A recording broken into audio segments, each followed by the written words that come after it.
Meru County Governor Kiraitu Murungi, who was among the first governors to receive the COVID-19 jab last week, has tested positive for the virus. This even as the country today recorded a total of 28 COVID-19 related deaths, the highest number of deaths recorded in a single day in the recent past.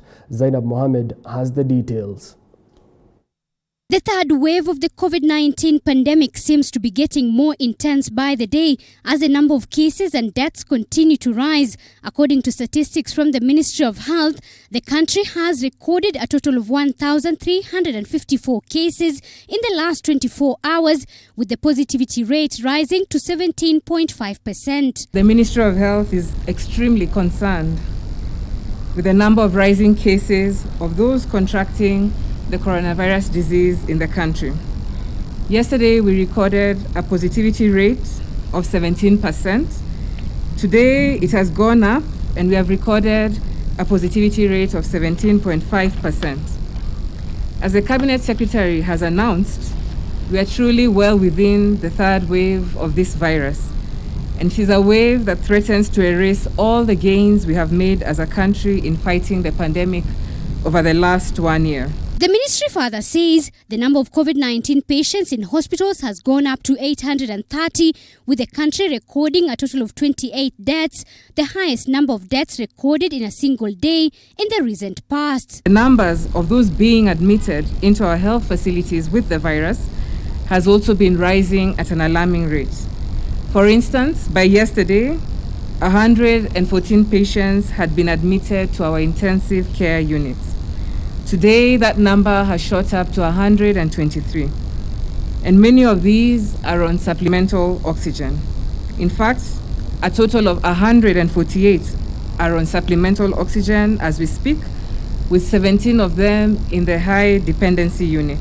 This is as Meru County Governor Kiraitu Murungi, who was among the first people to receive the jab last week, turns COVID-19 positive, with the Ministry of Health warning that receiving a COVID-19 jab does not prevent one from contracting the virus. You getting the vaccine, you getting the jab, does not mean that you cannot get COVID-19. That's one.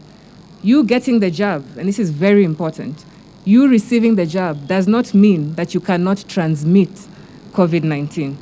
What the jab does is that it makes your immune system alert and it prepares you for war. Should you come across the COVID-19 virus, your immune system will be primed. It will be ready to fight and to manage that COVID-19. And so it is expected, and that is not, the only case that we shall have. The government insisting that the AstraZeneca vaccine is safe. Yesterday, the European Medicines Agency declared the AstraZeneca COVID-19 vaccine safe for use after it was suspended by 13 EU member states. Germany, France, Spain and others temporarily halted vaccinations with the British-Swedish shot after EU member states reported 30 cases of blood clot disorders, including a rare and difficult condition to treat, cerebrovenous thrombosis. A total of 28,255 people have received the jab so far, with a total of 355,500 vaccine doses being distributed to all the 47 counties. Even as the country today records the highest number of COVID-19 related deaths ever recorded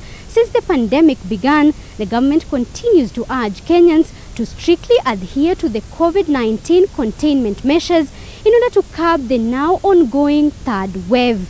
Zainab Mohammed, TV47, Nairobi.